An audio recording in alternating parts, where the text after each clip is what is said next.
Mes amis, bien le bonjour. Il y a des gens qui me disent on comprend la colère, mais pourquoi ils pillent? Ben, je peux vous répondre à cette question. En fait, tout simplement, ils pillent pas, ils le consomment.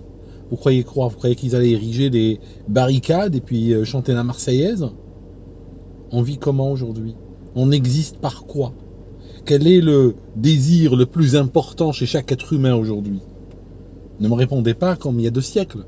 Ne me dites pas liberté, démocratie, dignité ou des choses comme ça. Ne me dites pas ça. Aujourd'hui, chaque être humain aspire à posséder un iPhone. Chaque être humain aspire à posséder des chaussures de marque Nike. D'accord? Et je vous dis tout de suite, la vidéo n'est pas sponsorisée par ces marques-là. Alors en fait, tout simplement, ces jeunes, maintenant qu'il y a un bordel ambiant, ben, ils en profitent pour faire les emplettes. C'est tout. Donc c'est pour ça qu'il y a le pillage. Parce que je vous dis un truc, aujourd'hui, si par exemple, imaginons juste comme ça, hein, une situation complètement hypothétique, imaginons que on suspende les droits fondamentaux de tous les Français, qu'on suspende leurs droits humains tels que garantis par la Constitution et par même les traités internationaux. Vous pensez quoi? Ils vont se lever, ils vont se rebeller, ils vont aller défendre ces droits-là. Si un président leur interdisait, par exemple, de ne pas s'éloigner de plus de 3000 mètres de chez eux sous peine d'une amende de 135 euros, situation complètement imaginaire, d'accord? Vous croyez qu'ils vont se lever? Vous croyez qu'ils vont se bouger? Non. Personne ne va se bouger, ils vont juste obtempérer, n'est-ce pas? Donc voilà. Autre chose, hein. Par rapport aux gens qui disent « Mais pourquoi ces émeutiers sortent ?» Au-delà de... Je ne parle pas de ceux qui pillent, je parle des autres. Pourquoi ils sortent? Bon, je peux vous donner une réponse intellectuelle si vous voulez. Je peux intellectualiser la situation et vous raconter des choses qui correspondraient peut-être à ce qui se passe dans leur tête, s'il y a quelque chose qui se passe. Mais je peux vous dire aussi une autre réponse, qui est la réponse simple et qui est extrêmement proche de la réalité. J'ai participé à des émeutes dans ma vie. D'accord? Des émeutes de cité, ça arrive. On avait des émeutes. Hein. Pourquoi? Ben, on savait même pas pourquoi. Je me rappelle une fois, il y avait une bagarre entre deux quartiers. Il y avait une sorte de guerre entre 2 quartiers. J'étais chez des gens de ma famille. Ils habitaient à Cochonville, à Mostaganem. Je vous assure, le quartier existe. Je vous raconte pas de blagues. Donc, nous étions en Cochonville et on a été attaqué par un autre quartier. Pourquoi? Je sais pas. Je saurais même pas vous dire comment ça a commencé. J'ai jamais connu l'histoire. C'est pas que je l'ai oublié, je ne l'ai jamais su, pour commencer. Moi, ce que je sais, c'est qu'un soir, ça a hurlé, il y avait une clameur, des gens couraient dans tous les sens, il y avait du feu, il y avait des pierres qui partaient. Et puis, qu'est-ce que j'ai fait, moi? Ben, je suis sorti avec eux. Au départ, tu sors pour voir, hein, tu sais. Au départ, c'est la curiosité qui l'emporte. Hein, depuis le balcon, t'as pas un bon angle de vue, donc tu sors. Et après, tu vois que c'est une participation ouverte, ce genre de choses.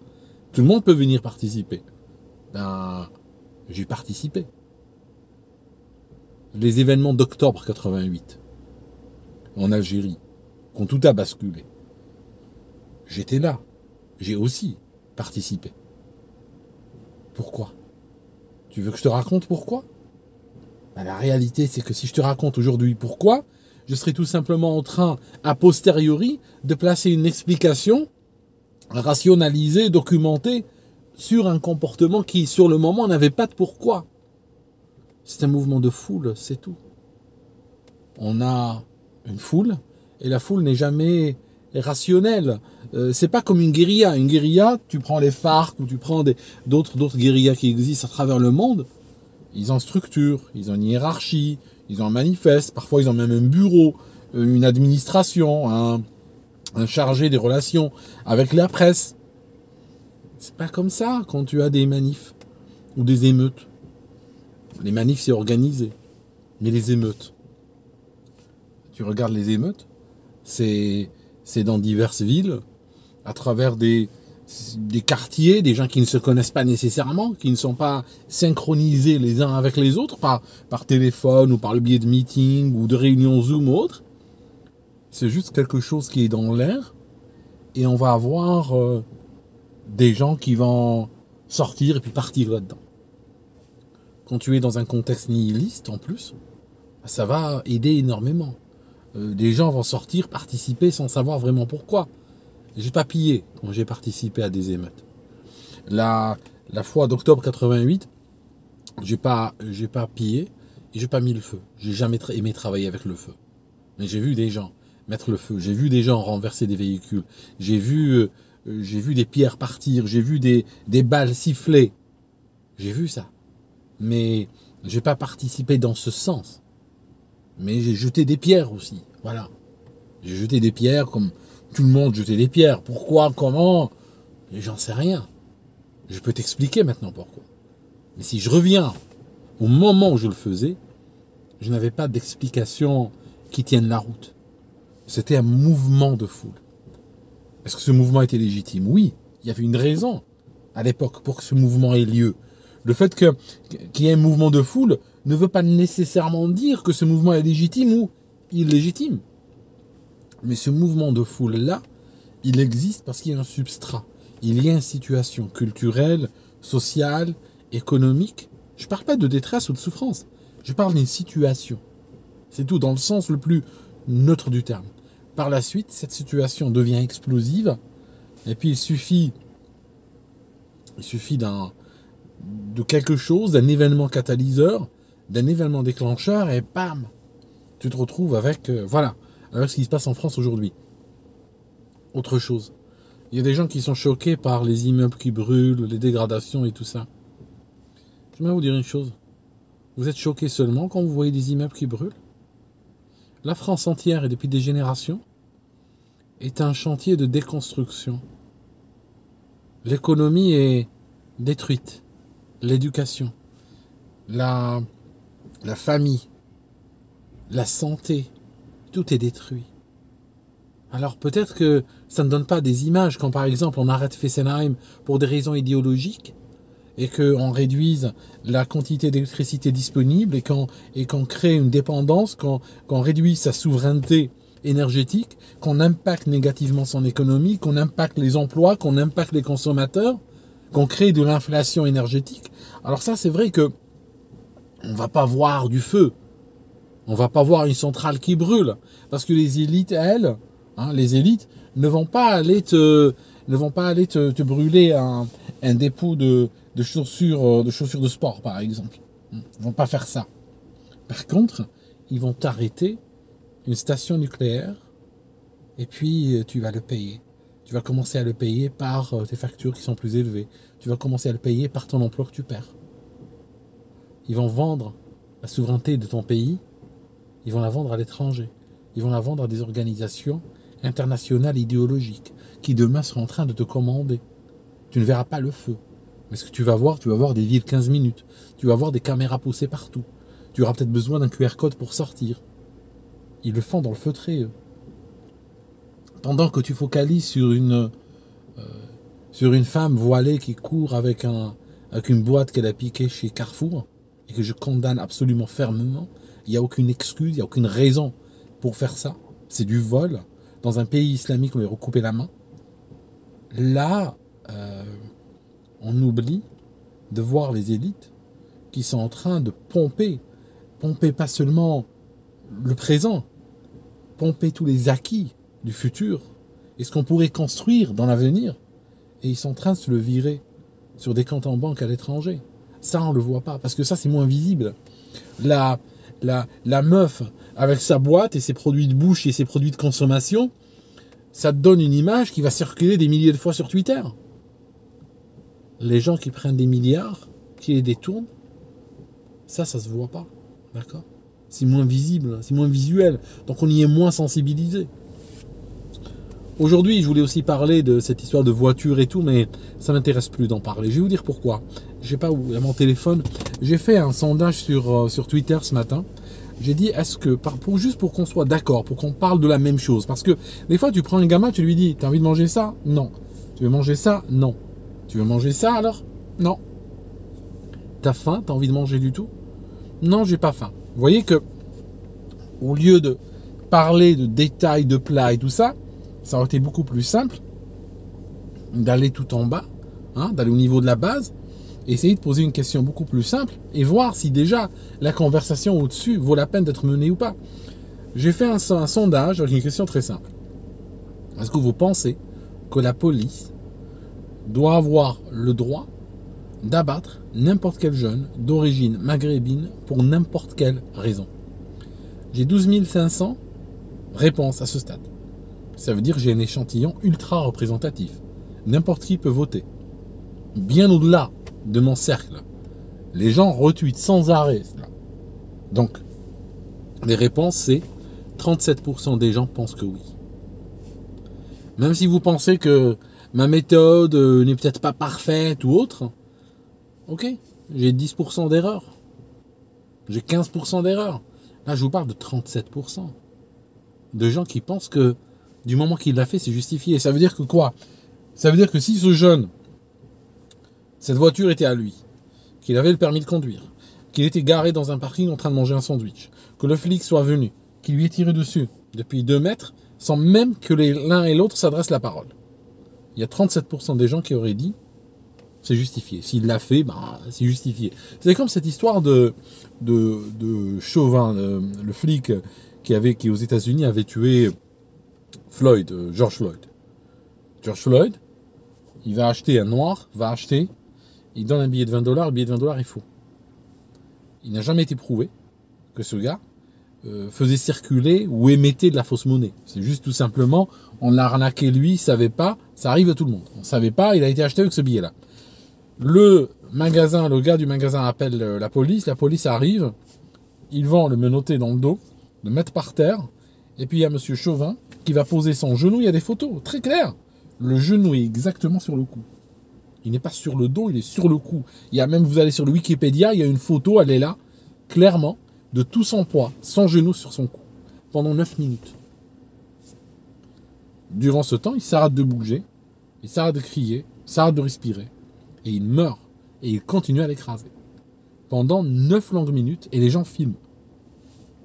Ben, il y a plein de personnes qui te disent, non, Floyd était un voyou, oui, il était un voyou, je suis d'accord. J'ai jamais dit que c'était un membre honorable de la société, qui était connu favorablement dans la communauté où il vivait. Sauf que la police ne sont pas des brigades de la mort. Ce ne sont pas des escadrons de la mort qui circulent dans les quartiers à droite à gauche. Ils trouvent un type, tu sais, toi, t'es pas un type bien, on va t'étrangler devant un patrouilleur de police. Il y a plein de gens qui me disent, non, c'était un voyou. Deuxièmement, il y a des gens qui disent, il est mort de mort naturelle. D'accord? Ça veut dire que si il n'y avait même pas eu l'intervention de la police, eh bien, à un moment donné, 9 minutes plus tard, après le moment où la police aurait intervenu, eh bien, il serait tombé raide mort tout seul, de sa belle mort. Voilà. Donc, quand j'entends, moi, des gens parler comme ça, qu'est-ce que je leur dis? Répondez-moi à une autre question avant qu'on continue à parler. Juste pour être sûr qu'on est réellement aligné, que en termes de valeur, on parle de la même chose. La question, c'est, est-ce que vous pensez que la police a le droit d'étrangler n'importe quel noir? Est-ce qu'ils ont le droit de trouver un noir dans la rue et l'étrangler? D'accord? D'autant plus que même par rapport à cette histoire, c'est un criminel et il avait un passé, un casier et tout ça, vous ne pouvez pas inclure cette histoire là-dedans parce que les flics ne le savaient pas au moment où ils l'ont étranglé. D'accord? Donc si quelqu'un me dit, non, moi fondamentalement, je pense que la police a le droit de tuer un noir. Pour n'importe quelle raison, même par fantaisie. Ils ont le droit de commettre une exécution arbitraire comme ça, dans la rue, je pense qu'ils ont le droit. Alors, si quelqu'un dit ça, ça sert à rien d'aller discuter du reste. Ça sert à rien d'aller parler de la loi et de la position du genou et de l'autopsie et tout ça. Ça ne sert à rien d'en parler. Parce que, quelle que soit la situation, il est d'accord, de toute façon, avec l'acte du flic. Il est d'accord avec. Donc, c'est pareil pour cette histoire de ce jeune. On peut parler de la légitime défense, on peut parler de plein de choses. D'ailleurs, il n'y avait pas de légitime défense. Si vous regardez la légitime défense, il y a des gens qui écrivent très souvent, qui disent « Oui, mais voilà, le flic avait pensé que plus tard, il pourrait... » Ça marche pas comme ça, la légitime défense. La légitime défense ne se base pas sur ce qui pourrait se passer plus tard. La légitime défense, c'est ce qui se passe maintenant, à l'instant, là. J'ai une menace immédiate, sur ce moment. C'est pas que il pourrait partir, et comme la voiture est puissante, et comme il n'a pas de permis de conduire, et comme il est jeune, il pourra aller plus loin, et à un moment donné, il pourrait, n'est-ce pas, écraser un piéton, et ce piéton pourrait mourir. C'est pas la légitime défense. Autre chose. Il y a toujours cette conversation autour de... vraiment, j'ai le dégoût. Vous savez, j'ai le dégoût de ce qui se passe. D'accord? C'est une situation extrêmement merdique.